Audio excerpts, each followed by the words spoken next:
Terremotos, volcanes y cosas raras. Primera parte.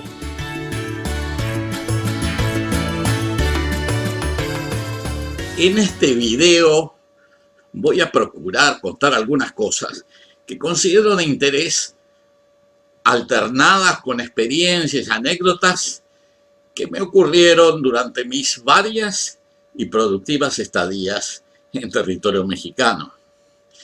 En primer lugar, les cuento que mis estancias en los Estados Unidos mexicanos fueron varias y en diferentes oportunidades y circunstancias. Primeramente, allá a fines del 75, llegué a Acapulco para trabajar como profesor de la Escuela de Ecología Marina de la Universidad Autónoma de Guerrero, en el estado de este nombre. Y luego, un año más tarde, me trasladé a Chilpancingo, que es la capital del estado, donde ejercí como investigador y docente. Contaré estas experiencias en una charla futura, pero en esta presentación voy a relatar algunas anécdotas allí ocurridas. En esa oportunidad, una primera anécdota tuvo lugar en las laderas de la bahía de Acapulco, en un complejo de viviendas donde vivía con mi familia, que incluía a mi esposa Elsa y mis hijos Carolina y Diego.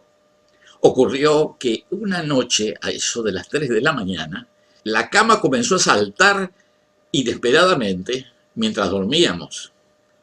¡Un terremoto!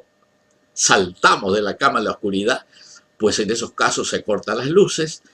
Agarramos a los niños semidormidos, salimos de la casa, bajamos una escalera pequeña para alejarnos lo más posible de las construcciones.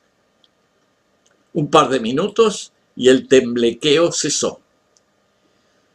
Fue una primera experiencia en este tema tan frecuente en la costa pacífica de México, que son los temblores que ocurren periódica y frecuentemente.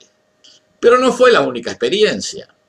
Les cuento que un día, no recuerdo la fecha, creo que junio de 1976, apareció en la televisión mexicana una noticia, si es que así se le puede llamar, en donde se decía públicamente que había nacido un niño en el sanatorio y que al verlo tanto el médico como la enfermera dijeron: ¡qué feo! A lo que el niño recién nacido abrió los ojos y habló. Dijo: más feo va a estar el viernes próximo. O algo así. Esa fue la noticia. En cualquier lugar del mundo, una noticia de este tipo causaría preocupación en mucha gente. Y más en México, donde el pueblo está acostumbrado a desastres sorpresivos causados por los terremotos. El director de la escuela preparatoria de Acapulco me pidió que diera una charla en la escuela preparatoria sobre las reales posibilidades de un terremoto pronosticado de esa manera. Pero debido a un paro de estudiantes no fue posible. Por suerte. En el día indicado para ese hipotético desastre, tuve que ir de Acapulco a Chilpancingo, creo que a cobrar mi sueldo o algo así. Son 131 kilómetros en subida, pues Chilpancingo está a unos 1.250 metros sobre el nivel del mar y hay que ascender desde Acapulco, que está a la altura del Océano Pacífico. El itinerario, que lo hice en mi modesto y pequeño Fiat, transcurrió sin inconvenientes. Solo que me extrañó que había muchas piedras esparcidas en el camino, pero nada más. Al llegar a Chilpancingo, acercándome al edificio de la rectoría, que tenía unos 5 o 6 pisos, noté que el edificio estaba inclinado y habían algunas personas, varios conocidos míos, con un teodolito midiendo la inclinación según parecía. ¿Qué pasó?, pregunté. La respuesta: el terremoto. ¿No sentiste el terremoto? No, no lo sentí. Enseguida traté de llamar a Acapulco para ver si la familia estaba bien, pero las comunicaciones telefónicas estaban cortadas. Preocupación. Aunque después supe que en Acapulco el temblor fue menos fuerte y que el peor sacudón se sintió en la sierra, o sea, en Chilpancingo. Otra vez, muchos años más tarde, allá por el 2000, cuando vivía en Toluca, en uno de esos días de trámites que requería ir a la Ciudad de México, estuve dando unas vueltas en la ciudad, caminé muchas cuadras, Paseo de la Reforma y otras calles céntricas, sin novedad. Pero en un cierto momento noté que toda la gente había salido a la calle, se reunían, comentaban y miraban los edificios. Me acerqué a un grupo y le pregunté, ¿qué pasa? Me contestaron, el terremoto. ¿No sintió el terremoto? La verdad que no, en realidad no lo sentí. Sería un temblor grado 5 o algo así. Como estaba caminando ni me di cuenta. Es bastante raro, pero eso fue lo que ocurrió. Todo el mundo lo sintió, yo no lo sentí. Otra anécdota mexicana. Trabajando en IDRC, el International Development Research Center de Canadá, recién empezaba mi trabajo allí.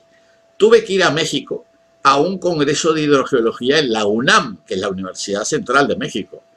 Y allí, en coordinación con el director de Instituto de Geofísica de la UNAM, Ismael Herrera, y Robert Farbolde, que era coordinador del Departamento de Hidrogeología de la Universidad de Waterloo de Ontario, Canadá, armamos un proyecto para estudiar el acuífero de México y resolver los problemas que existían con los hundimientos del suelo en la ciudad, que hacía que muchos edificios se inclinaran peligrosamente, incluyendo la catedral. Según los antecedentes, había un acuífero de unos 40 o 50 metros de espesor y arriba una capa de arcilla. Al extraer agua del acuífero, que era el que abastecía en gran medida la ciudad, la arcilla se contraía en forma despareja y provocaba los hundimientos. El proyecto ya estaba preparado, con investigadores de UNAM y de Waterloo, estaba listo para su presentación. Estamos hablando de 1985, al principio del año. Fue en ese momento que ocurrió el gran terremoto el 19 de septiembre de 1985. Produjo enorme destrucción, edificios que se derrumbaron, muchos daños y víctimas. Incluso se perdieron los borradores del proyecto que estaba listo para ser presentado en la UNAM y la iniciativa quedó en veremos. Un problema que tenía la Cuenca de México es que no se conocía la geología profunda del valle. Para solucionar el problema del desconocimiento geológico, intervino el gobierno federal y Pemex, que es la empresa de petróleos mexicana, y decidieron perforar hasta 2000 metros para averiguar la estructura subterránea de ese valle, del Valle Anahuac, que así se llama el Valle de la Ciudad de México. Como resultado de estas perforaciones, se pudo constatar inesperadamente que el acuífero principal no tenía 40 o 50 metros de espesor, sino varios cientos de metros. Al año siguiente, ya informado de las novedades geológicas, volvimos a México y a Waterloo. El proyecto se replanteó, se aprobó y se llevó a cabo con mucho éxito. Tuvo dos fases y dio lugar a importantes trabajos, tanto de maestría como de doctorado, en UNAM y en Waterloo. Gracias a esos proyectos, hoy se sabe mucho más del acuífero de la Ciudad de México y se puede planificar el abastecimiento y la geofísica del valle y los aspectos geotécnicos del valle con un criterio racional y científico. Luego de estas experiencias, habría de volver muchas veces a México, particularmente a vivir en Toluca, donde, como decía, permanecí un par de años, y también, algunos años más tarde, a dictar cursos y talleres en Pátzcuaro, Michoacán. También fui a varios otros sitios del país que más adelante contaré y que me permitirán compartir algunas experiencias de este país tan interesante y con tal riqueza cultural y paisajística. Una de las anécdotas que me gustaría relatar es la que ocurrió en el país purépecha. Aclaro que los purépechas son los pueblos nativos del estado de Michoacán. Bueno, esto ocurrió en esa zona de México, en Michoacán. Por supuesto, mucho antes de mis estadías en México que estaba relatando. Esto ocurrió hace mucho tiempo, allá por 1943, cuando un campesino que estaba trabajando la tierra sintió vibraciones, la tierra comenzó a fracturarse y salieron gases de las fracturas. Luego fueron piedras arrojadas al aire y casi enseguida lavas que comenzaron a acumularse. Al cabo de algunos meses se había formado un volcán de 400 o 500 metros de altura que fue bautizado Paricutín. Las lavas avanzaron en dirección a un pueblo cercano que se llamaba San Juan de Parangaricutiro. Las coladas candentes, que tenían unos 5 o 6 metros de espesor, avanzaron sobre la ciudad, transportando piedras y magma fundido. Provocaron muchos daños, cubrieron las casas e incluso entraron por la puerta principal de la iglesia, acercándose cada vez más al altar hasta que se detuvieron. Pude visitar el poblado, cubierto de lavas, y las zonas vecinas en el año 2005. El poblado ha sido rebautizado por algunos en lengua purépecha Parangaricutirimícuaro, que se transformó en un verdadero trabalengua, Parangaricutirimícuaro. En esa visita aprendí muchas cosas que me gustaría compartir con ustedes, muy importantes, muy ilustrativas.